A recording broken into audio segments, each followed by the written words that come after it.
Welcome to Coffee with Coker, a healthcare business podcast from the Coker Group that focuses on solutions to help healthcare organizations effectively navigate the changing healthcare industry landscape.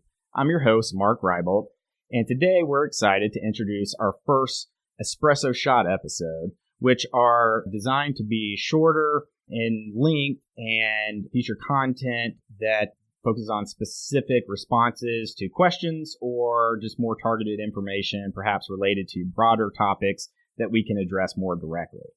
And so we will release Espresso Shot episodes intermittently around the normal episode schedule of Coffee with Coker. And I think this will be very helpful for getting very specific with content that is meaningful for our listeners out there. And so on this first episode, features commentary from Justin Chamblee, who is a senior vice president at Coker and leads our physician compensation group, and Jon Morris, who's a manager on that physician comp team. Both Justin and Jon have tremendous amount of experience as it relates to physician compensation, fair market value, compensation design, plan design, those types of things, working with clients all over the country, all sizes and scale. And so this specific discussion today is going to be the first in what will ultimately be a series of Coffee with Coker discussions around physician compensation. This particular discussion is on the application and usage of benchmarking surveys as it relates to fair market value standards on physician compensation arrangements. And specifically, it's follow-up from a white paper that Coker released actually a couple years ago, where we specifically talked about a trend that Justin and the team have observed where there's a steady upward shift of the median on key benchmarks used in physician comp fair market value opinions. And so it's a very common question that we get, and it's a very common issue that Justin and the team have to kind of address as they go in and evaluate compensation arrangements and ultimately opine on fair market value and commercially reasonableness. So it's very relevant to what we do in terms of working with our clients in this regard. And it is something that, again, we're going to be talking about more in the future, both specific trend of the upward shift of the median, but also just how benchmarking surveys are used in general and some of the evolving trends that we've seen where those surveys are ultimately kind of going. This is a great topic for our first Espresso Shot, and we welcome you all to check back and listen to follow-up discussions in the future. Just real quick before we dive into the discussion with Justin and Jon, if you want to find more information about Coker or specifically go find other episodes of our Coffee with Coker podcast, the best place to find us is on our website at cokergroup.com, COKER group.com. There you'll be able to find the Coffee with Coker page, and it has a listing of all of our episodes. You can listen to them directly there, or you can find them on all the normal places you find podcasts. And there we'll have both all of our Espresso Shot episodes as well as our full-length Coffee with Coker discussions. Also, we welcome feedback. So if you have questions on anything we talk about in an episode, or if you have suggestions where you'd like us to talk about something on a future episode, whether it's a Espresso Shot episode or a full-on discussion, please, we encourage you to reach out to us and give us those suggestions or ask those questions. So you can do that. You can find us. You can actually contact us directly at via email at feedback@cokergroup.com. That's feedback@cokergroup.com. You can also follow us on social media and reach out to us there on Twitter. You can find us at Coker Group as our Twitter handle. And on LinkedIn, you can search for Coker Group and you'll find us there. But feel free to also reach out to us via the website at cokergroup.com. Thank you for listening. We look forward to engaging with you all through social media and on future episodes of Coffee with Coker. Now, here's our discussion with Justin and Jon. I'm talking with Justin Chamblee and Jon Morris, both from Coker's physician compensation area. And we're talking about compensation today. Specifically, we're talking about things that we've been asked by clients where there are common questions around using benchmarks and benchmarking market data in physician compensation and fair market value. So let's jump right in, and I'll just throw this out to Justin and Jon to comment on. But so recently we know MGMA, the Medical Group Management Association, they released their 2018 report on provider compensation and productivity. And this is something that comes out every year, and it's used widely as it relates to fair market value of physician compensation. So, Justin, maybe just start out talking about kind of what this is and what's significant about the latest release here from MGMA.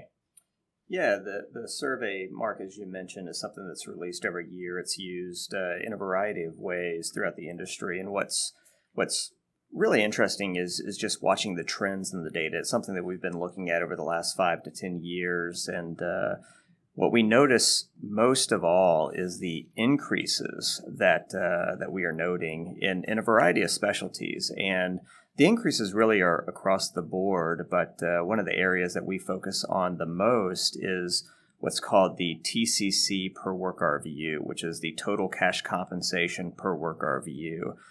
To give a little bit more background on that, it is in essence taking a physician's W-2, or if they're paid via 1099, it's taking the total compensation that falls onto those schedules, dividing it by their wRVU data, and then MGMA plots it no different than any other survey data point. And what we've really seen over the last 5 to 10 years is a dramatic increase in this data, looking at really 3 or 4 of the top specialties.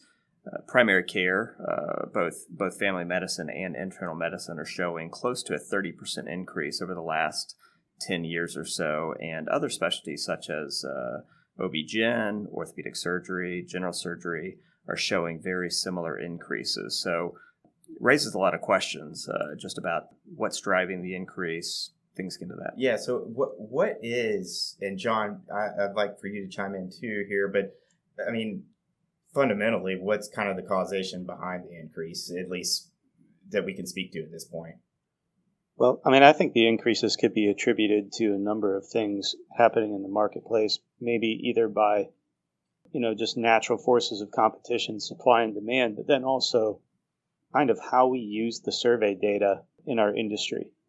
So to touch on that first point, I think, you could argue that in any profession or in any industry, you'll have slight increases in what people are paid on an annual basis, either to adjust for the cost of inflation, increases in standard of living. And, we've been tracking this, I think, since about 2009 or so, and have about 9 years worth of data to look at these increases. And you could say that over the last decade, you can see a 30% increase. And over a 10-year period, that's about 3% per year. So, I mean, in some instances, you could say that increases aren't too drastic. But I think, on the other hand, the way that we use the survey data in setting market rates per wRVU, and the way that I think our industry has used it over the past decade, is to constantly mark to market, maybe with not enough consideration on exactly how that relates to the changes in reimbursement. And I think that as it gets reported on an annual basis back to the surveys, can essentially show an increase, because everyone's marking the data that's a year old and then reporting higher data the following year. So if, in essence, everybody continues that path, I think you'll continue to see increases despite what reimbursement is doing, until the point at which organizations can no longer afford to pay the market-based rates according to the survey data.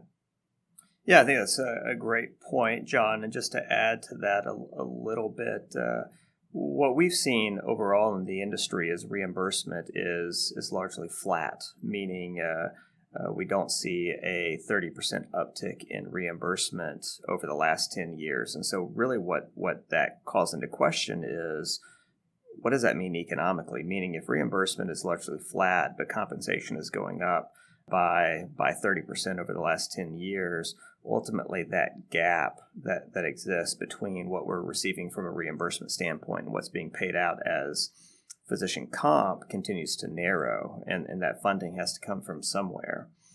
And to just add to that a little bit more, I think the whole idea of how market data is being used is absolutely fueling the increases. And what I mean by that is, let's take a physician that's paid at the median rate of, let's just say, $50 per wRVU.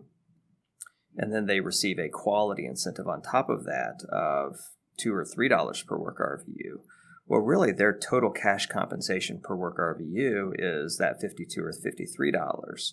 And so, in essence, while they are using, quote, median TCC data to set compensation, they're really only using it to set a portion of compensation, which is the wRVU-based pay, wherein really what they should be focusing on is saying, oh, the median rate is $50, and that should incorporate everything. Thus, we need to pay, let's say roughly $47 for productivity-based pay and another $2 or $3 for quality pay. And so using the former example, that $53 is then reported back to the survey data, and by nature of simply how we're using that data, it is automatically driving an increase year over year. So then the next year, if we are in that mark-to-market strategy, the median then becomes $53, and then the physician gets another add-on for quality, and you can see this self-perpetuating cycle of data increasing, not necessarily because the market is driving it, which the market very well could be because of the supply-demand issues, but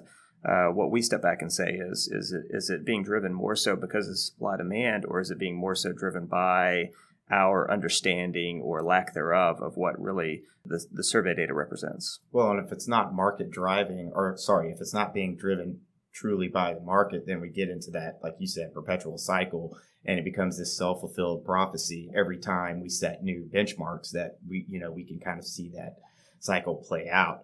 What about, though, in the recent years, really the last few years, the rise or increase in overall consolidation within the marketplace, specifically healthcare services, and particularly as it relates to hospital and physician deals, and hospitals going into more employment or employment-like arrangements with hospitals? Those types of transactions affecting market-based pay, and how is that reflected in the benchmarks, if so? Yeah, and John, I'd love to get your feedback or input on this as well, but I sort of throw that into the supply-demand bucket. I think absolutely transactions will drive compensation, and to the extent that a health system is entering into a transaction due to need, what we typically do see is an uptick in compensation. And so I think, once again, some of the increase that we see could truly be fueled by that transactional dynamic. And that's really what is difficult about the data is you see this data, it's helpful, but you would love to know the rest of the story.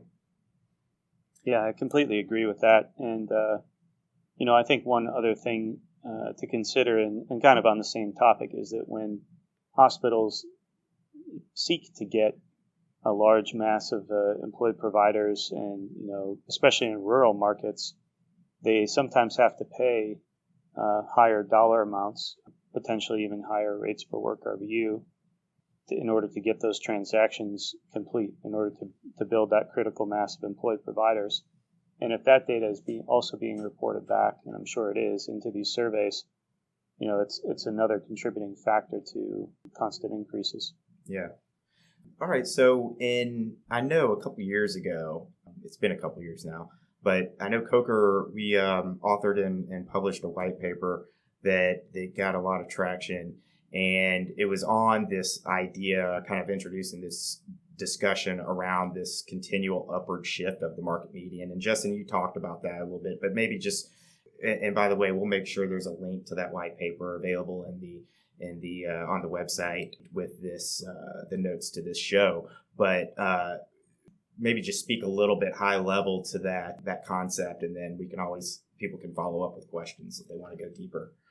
Yeah, Mark, I mean, this was really a concept that we noted in that 2014 timeframe, so it was several years ago, and really we delved into the data over the last 5 years at that point, so 2009 through 2014, really looking at how the market data had shifted over that period of time, and it demonstrated very similar trends. And at that time, really a lot of health systems were just getting into adding quality metrics and other types of incentives to their compensation arrangements.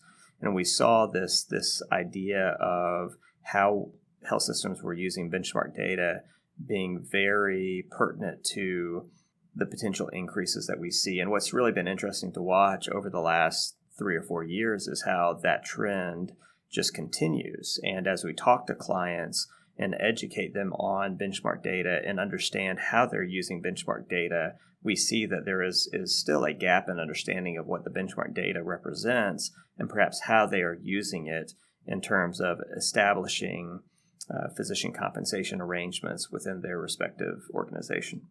Great. So, all right, then in terms of this concept specifically, what do you think the continual uptick means for the future? First off, I think just a greater understanding and education of the benchmark data is needed. And what I mean by that is truly the concept of total cash compensation is something that organizations need to continue to study and understand in the context of their compensation models. And as we look at the data, what is truly baked into that data, meaning clinical compensation, base compensation, quality incentives, call pay, advanced practice provider oversight. When we look at the data, how should we interpret the data in the context of all of these different components? And obviously the data does not clearly break all of those components down, but I think what we have to do is look at it rationally as to what a typical physician would be doing, let's say at the median, and establishing some standards surrounding that, and then using that foundation to build our internal compensation models, realizing that the benchmark data still should only be one facet of the overall data that we look at to really develop the compensation model and establish the economics of that compensation model. Yeah, I would second all of that. And, I think that another really big thing about how we look at data and how we use that data for our clients is to try to, really think through all the different ways the current changes in reimbursement are going to impact how they use this data. So, some of our clients are, of course, rolling on to merit-based incentive payment systems, and others are, rolling on to advanced alternative payment models. And, I think traditionally when you're using wRVU models and using the data that we have, it was working out just fine because reimbursement was basically addressed the same way. However, if that changes to more shared savings type arrangements or, where quality becomes a larger component of reimbursement, I think that it's probably very important for all of these organizations to take a hard look at their financials before they really continue to set rates per wRVU and any new compensation models that they roll out. Yeah, and I think that's a great point, John. What I've experienced over the last, let's just say 6 months, is clients coming to me saying, hey, our economics are not improving on the medical practice side, and we continue to see pretty heavy losses being incurred. And we're just simply stepping back and saying, hey, can we still afford to pay what we're paying from a rate per wRVU standpoint? And what I think a lot of organizations are finding is maybe marking their compensation model at the median is not going to be functional for them long term. And so what we're really working with clients on is looking at other metrics, meaning what are they collecting per wRVU? So what are their collections divided by wRVUs? How is that trending, and how does that compare to what they're paying out in compensation per wRVU? And then when we get that data, trying to dive a little bit deeper and understanding, okay, is the collections per wRVU being impacted by payer mix? Is it being impacted by payer contracting, by rev cycle? And really understanding, okay, what should they be collecting per wRVU? And letting that cash driver, that metric of cash actually coming in the door, help to at least partially influence where we establish the compensation parameters going forward, realizing that we have to be market competitive, but we also have to be financially sustainable long term. And so if we're truly only looking at market data that may or may not reflect reality for our market, it may not necessarily make sense long term. So that's one of the things that we are really working with clients on, is expanding their horizons to where it's not just market data that is influencing how they establish the economics of their compensation arrangement, but it is their actual financial performance. And as Jon mentioned, also where they stand in terms of the conversion to value-based reimbursement, and letting those dynamics also impact and alter where they establish the economics of their compensation arrangement. Yeah, I'm glad both Justin, you and Jon mentioned or kind of alluded to the changing dynamic that's taking place generally in terms of the shift to value-based care and how that impacts physician comp, because needless to say, it's going to play a key role. And frankly, the surveys and the nature of benchmarking data as a whole is going through a significant evolutionary period right now. So I think as analytics become more and more available and we can attain deeper, more meaningful data and putting it in context to ensure, what is out there is being used effectively. And, that's going to continue to change the physician compensation realm, I guess. So, the good thing here, or the exciting thing about this discussion, is that this ties into a lot of things that we're going to be talking about. So for people listening, this is a part of a series on physician compensation where you can hear from Justin and Jon and others within Coker's compensation group, as well as hopefully get a chance to talk to different people that we work with, whether it's attorneys on the legal counsel side that are looking at compensation compliance and other factors like that. These are things that we're going to be talking about. So I know we're going to dig in deeper in another session on, value-based compensation or compensation in a value-based environment, looking at, incentives, quality-based incentives, things like that, kind of going from volume to value. We're going to be looking deeper at the surveys, I think. And I think just like this unique element of the MGMA survey, talking more about the other surveys and what are some of the key metrics we're looking at, what are some of the trends we've seen that have really started to impact changes recently and kind of going forward, and start thinking about more of that discussion around, like Justin, what you mentioned, as far as we can't just accept the same old gradually increasing loss per physician ratio on the hospital employment side. So, that's another element that I know a lot of our clients have asked us about in terms of compensation. So there's a lot to talk about. We're going to have more in this series. And then also we're going to have this summer a kind of a roundtable discussion with a number of people from Coker's compensation group, physician comp group. And we're going to dig into some of these issues deeper there and hopefully get some more insights and feedback from the team. So a good topic. Justin, Jon, appreciate you guys giving us kind of a quick overview of this, and we'll make sure everybody has your contact information, where to find you guys, and how to get more information if they have additional questions on this topic or anything else related to physician comp. But other than that, I appreciate you guys taking the time to do this. Yeah, absolutely. Thank you.